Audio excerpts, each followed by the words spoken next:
यकायक सामने एक गली आ गई जिसकी दोनों जानिब ऊंचे फ्लैट थे। मैं अपने जिस्म की पूरी ताकत के साथ दौड़ने लगा। अभी तक मुझे अपने जिस्म में किसी तकलीफ़ का एहसास नहीं हुआ था, गोया गोली मुझे नहीं लगी थी और यह भी मुमकिन था कि वो माज खौफज़दा करने के लिए ही चलाई गई हो। मुझे अपने पीछे इंसानी कदमों के दौड़ने की आवाज़ आ रही थी। आगे जाकर गली बाईं तरफ घूम गई। मैं तेज़ी से दौड़ता हुआ उस तरफ घूम गया तो दिल धक से रह गया। आगे गली बंद थी। मुझे कुछ सुझाई नहीं दे रहा था। मैं हर कीमत पर अपनी जान बचाना चाहता था। एक बिल्डिंग का दरवाज़ा आधा खुला हुआ था। मैं उसी में घुस गया। सामने लकड़ी का कुशादा जीना था। मैं तेज़ी से जीना चढ़ने लगा। पहली मंजिल पर बाईं जानिब एक खिड़की थी। मैंने झांक कर देखा, नीचे एक बड़ा ट्रक खड़ा था जिस पर बोरियां लदी हुई थीं। मैंने आओ देखा ना ताओ और खिड़की में से ट्रक पर छलांग लगा दी। बोरियों में कोई नरम चीज़ भरी हुई थी। मुझे कूदते देखकर दुकान पर कुछ लोग हैरान होकर तकने लगे। मुझे किसी की परवाह नहीं थी। ट्रक में से उछलकर मैंने दूसरी तरफ छलांग लगा दी और दूसरी गली में घुस गया। मैं बेतहाशा दौड़ता जा रहा था। खुदा का शुक्र है कि पीछे से अभी तक दूसरा फायर नहीं हुआ था। मेरा मफलर रक्शे से कूदते वक्त सड़क पर ही रह गया था। मैं घबराहट के आलम में एक बिल्डिंग में घुस गया। अंदर जाकर महसूस हुआ कि ये जूतों की मार्केट है। आमने सामने छोटी छोटी दुकानें थीं। कारोबार हो रहा था लेकिन लोगों का ज़्यादा हजूम नहीं था।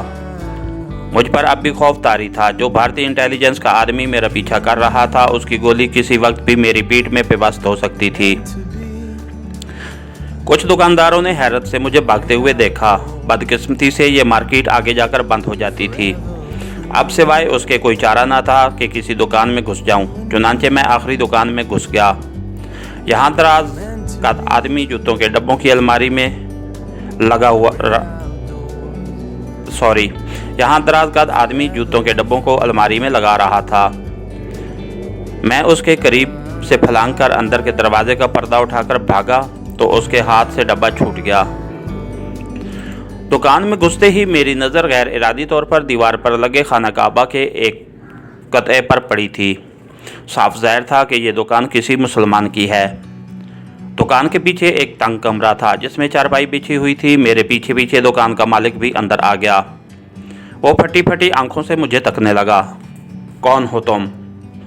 मैंने एक ही सांस में कहा, मैं मुसलमान हूँ। पुलिस मेरे पीछे लगी हुई है, मुझे पनाह चाहिए। उसने ऊपर दो छत्ती की तरफ इशारा करते हुए कहा, इस दो छत्ती दीवार में एक खता है, उसमें जाकर छुप जाओ। दो छत्ती दीवार एक मर्द की ऊंचाई पर थी। मैं उछलकर ऊपर चढ़ गया। यहाँ खाली डब्बे पड़े हुए थे। उनके पीछे एक चौकोर सुराख नजर आया। ये वही खुत्ता था जिसकी तरफ दुकानदार ने इशारा किया था। मैं उस खुत्ते में घुस गया। यहाँ मैं बमुश्किल बैठ सकता था। मैंने आगे जूतों के खाली डब्बे कर लिए। मुझे यकीन नहीं था कि बच सकूंगा, क्योंकि इंटेलिजेंस इंस्पेक्टर ने मुझे मार्केट में घुसते देख लिया होगा। मार्केट आगे से बंद थी। वो एक एक दुकान की तलाशी लेगा और मैं पकड़ा जाऊंगा। मैं इसी तरह दुबका बैठा खुदा से दुआएं मांगने लगा। दफ्तर दुकानदार के अंदर से आवाज़ें सुनाई दी। मैंने इंटेलिजेंस इंस्पेक्टर की आवाज़ पहचान ली। वो अंदाजे से मेरे ही बारे में पूछ रहा था। मुसलमान दुकानदार की आवाज़ आई, अजी मेहतर जी तशरीफ़ रखिए। धुन भाग आप हमारी दुकान पर आए। अव्वल तो यहाँ कोई आदमी नहीं आया और फिर यहाँ मुल्क दुश्मन दाखिल होकर भला मुझसे बच सकता है? हम तो आप ही की खिदमत के लिए यहाँ बैठे हैं। इंटेलिजेंस इंस्पेक्टर की आवाज़ आई। वो पाकिस्तानी जासूस है और इसी मार्केट में घुसा है। मुसलमान दुकानदार ने एक बार फिर लाइल्मी ज़ाहिर करते हुए कहा, पाकिस्तानी जासूस है तो फिर रंगे हाथों बचकर नहीं निकल सकता। हम तो पाकिस्तान को ख़त्म करने का बेड़ा उठाए हुए हैं मेहतर जी। पहले हिंदुस्तानी हैं, बाद में कुछ और हैं। पाकिस्तानी जासूस और मेरी दुकान में आ जाए, तौबा कीजिए। बुरा ख्याल है वो ज़रूर सामने वाले गुसलखानों की तरफ से निकल गया होगा। उधर से बाहर को रास्ता जाता है। आइए मेरे साथ अभी ढूंढ लेते हैं इस वतन दुश्मन को। कुछ देर के लिए खामोशी छा गई। मेरा दिल जो ज़ोर ज़ोर से धड़क रहा था थोड़ा सा पुरसकून हुआ, मगर मौत की तलवार अभी तक मेरे सर पर लटक रही थी। कोई 5 मिनट बाद, जो मुझे 5 घंटों से भी ज़्यादा लगे, दुकान के अंदर किसी के कदमों की आवाज़ सुनाई दी। फिर दुकानदार की आवाज़ आई। वो किसी खातून गाहक से बातें कर रहा था। खातून गाहक के साथ बच्चा था जिसके रोने की आवाज़ सुनाई दी। दुकानदार ने अपने नौकर को आवाज़ देकर बच्चे के लिए रसगुल्ले लाने को कहा और जनाना सैंडलों के बारे में बातचीत शुरू कर दी। इंस्पेक्टर की बला शायद टल गई थी। मेरी जान में जान आ गई। औरत चली गई, उसके साथ ही दूसरे गाहक आ गए। ये सिलसिला 1 घंटे तक चलता रहा। मैं खुत्ते में अकड़ूं बैठे बैठे थक गया। मैंने दो छत्ती की तरफ अपनी टांगें पसार दी। उससे मुझे सुकून मिला। दुकानदार की बातों पर एतबार करके भारतीय इंटेलिजेंस इंस्पेक्टर के इतनी जल्दी चले जाने से और कुछ इस मुसलमान दुकानदार की गुफ्तगू से मैं 2 नतीजों पर पहुंचा। एक तो ये कि ये मुसलमान दुकानदार पाकिस्तान के जंग सियाल के इलाके का रहने वाला है। दूसरे, ये शख्स CID वालों का आदमी है। कलकत्ते में जंग और चकवाल के लोग मुद्दतों से आबाद थे और यहाँ खुश्क मेवे और चमड़े का कारोबार करते हैं। ये इंडियन नेशनल थे, बंगला ज़बान भी रवानी से बोलते थे, मगर इनका लहजा अभी तक पंजाबी ही था। दोपहर के वक्त ये आदमी दुकान अंदर से बंद करके कोठरी में आया और उसने मुझे आवाज़ देकर नीचे बुलाया। कोठरी में कमज़ोर सा जर्द बल्ब जल रहा था। मैंने इस आदमी को गौर से देखा। उसकी उम्र 40 के करीब होगी। घुंघराले से आप बाल थे जो कनपट्टियों पर सफ़ेद होना शुरू हो गए थे। रंग पंजाबियों जैसा साफ और खिलता हुआ था। कद लंबा और शाने चौड़े थे। वो बंगालियों ऐसे सिल्क के कुर्ते और खद्दर के पाजामे में मलबूस था। उसने सबसे पहले मुझसे पूछा, तुम पंजाबी हो और पाकिस्तान से आए हो? मैंने सीधे साधे अल्फाज में कहा, मेरा नाम मंजूर है, मैं लाहौर का रहने वाला हूँ। मेरा एक दोस्त अक्सर सरहद पार करके अमृतसर में इंडियन फिल्में देखने आया करता था। एक दिन मैं भी उसके साथ बॉर्डर क्रॉस करके अमृतसर पहुँच गया कि वापसी पर बॉर्डर पुलिस ने हमें धर लिया। मेरा दोस्त तो पकड़ा गया, मगर मैं फरार होने में कामयाब हो गया। उस वक्त से मारा मारा फिर रहा हूँ। हिंदू बनकर माथे पर तलक भी लगा लिया कि पहचाना ना जाऊँ। कलकत्ते इसलिए आया था कि यहाँ से बंगाल का बॉर्डर क्रॉस करके मशरकी पाकिस्तान चला जाऊँ। अगर आप इस सिलसिले में मेरी मदद कर दें तो मैं ज़िंदगी भर एहसानमंद रहूँगा। दुकानदार की निगाहें मेरे चेहरे पर जमी हुई थीं। साफ लग रहा था कि वो मेरी कहानी को मन गढ़ंत समझ रहा है।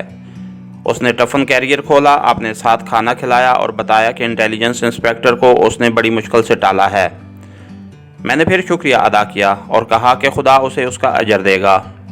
उसने तंग कर कहा, मैं भारतीय बाशिंदा हूँ और तुम्हें बचाकर अपने मुल्क से गद्दारी की है। खुदा मुझे उसका अजर कैसे देगा? मैं एक पल के लिए साकित रह गया। उसने मेरी प्याली में थोड़ी सी भिंडियाँ डालते हुए मुस्कुराकर कहा, मैं पाकिस्तान को पसंद नहीं करता। मेरा हमेशा से ये मौक़िफ़ रहा है कि पाकिस्तान नहीं बनना चाहिए था, लेकिन तुम्हारे और मेरे दरमियान जो इस्लाम का रिश्ता है उसकी वजह से तुम्हारी मदद करने पर मजबूर हूँ। और फिर तुम पंजाबी भी हो। पंजाबियों ने सन 47 में बड़ी कुर्बानियाँ दी हैं। वो खामोशी से रोटी खाता रहा, मैं भी चुप रहा, लेकिन हर लुकमा जहर बनकर मेरे हल्क से उतर रहा था। खाना खाने के बाद उसने सिगरेट सुलगा लिया और बोला, मैं जानता हूँ तुमने मुझे झूठी और मनगढ़ंत कहानी सुनाई है।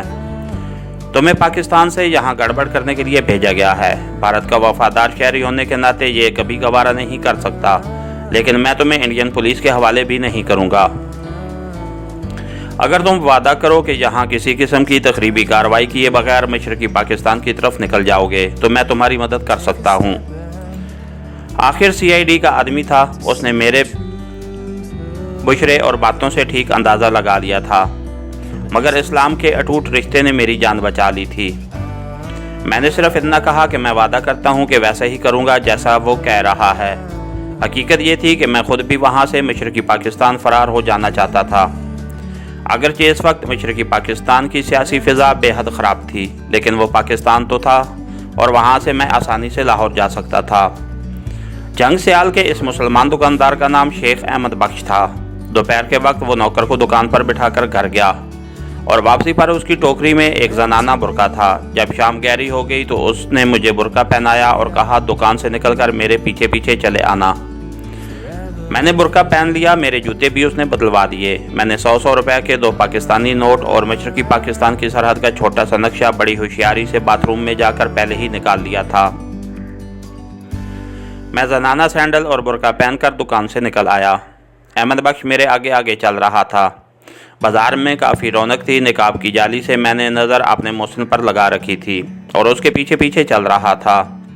2-3 بازار گھوم کر ایک چوراہا آیا تو اس نے ایک خالی رکشہ رکوا لیا، پھر سر کے ہلکے سے اشارے سے مجھے بیٹھنے کو کہا۔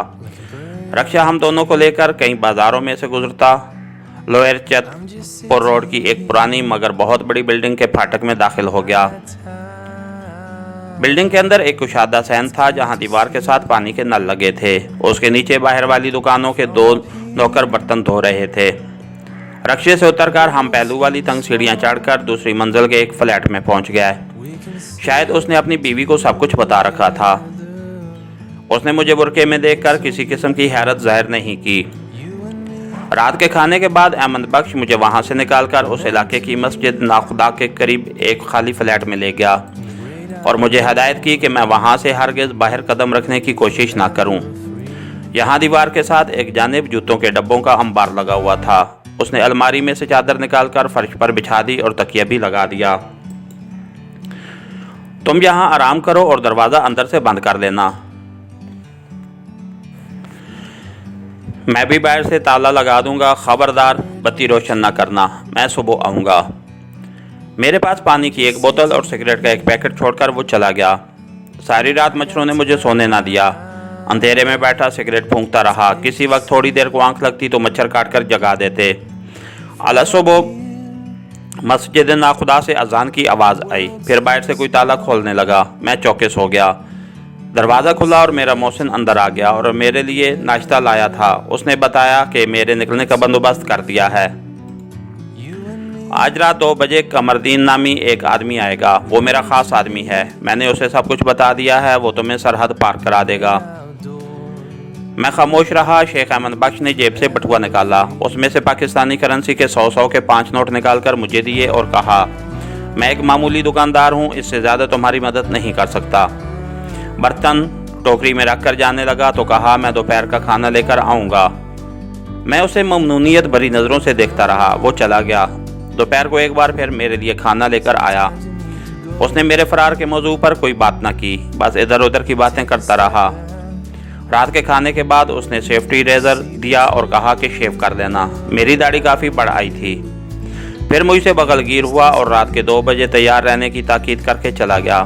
اس کے جانے کے بعد میں نے شیو بنایا، غسل کیا۔ دوپہر کو اس نے مجھے بنگلہ کرتا اور پاجامہ کا ایک جوڑا دیا تھا، میں نے وہ پہن لیا۔